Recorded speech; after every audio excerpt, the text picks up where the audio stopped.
इनकी टेस्टिमोनी है। जी बाजी बोले। जी, मेरे बच्चों को मैं रमजान में लेके गई थी मॉल ना, तो वहाँ पे बच्चों का गेमिंग की जगह थी, वहाँ पे बच्चे गेम खेलने गए। तो मेरा बेटा है 12 साल का, तो वो गेम खेलने लगा बास्केटबॉल वाला ना, तो उसने 19 मरतबा बिस्मिल्लाहिर्रहमानिर्रहीम पढ़ के फिर गेम स्टार्ट किया। तो वो गेम रुक नहीं रहा था, और उसमें से टोकन और टिकट जो निकल रहे थे वो बंद नहीं हो रहे थे। बच्चों ने छोड़ दिया, गेम आ गए, लेकिन वो स्टॉप नहीं हुआ। हाँ तो ऐसे ही होता है, ये हो जाता है कभी कभी। इसको बोलते हैं, क्या कहते हैं उसे, क्या कहते हैं उसे, परफॉर्मेंस इश्यूज। ठीक है ना, हो जाता है। ओके बाजी, ओके, अल्लाह ताला सलामत रखे। ओके थैंक बाजी को भी ऐड करो यू। वेंडर, या आपसे बात नहीं हुई पहले मेरी कभी ना?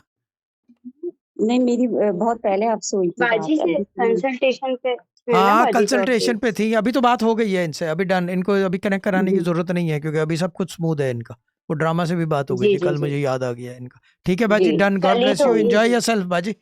वेदर तो थैंक अच्छा है पाकिस्तान थैंक में, you go thank for it. Okay बाजी, ओके बाय।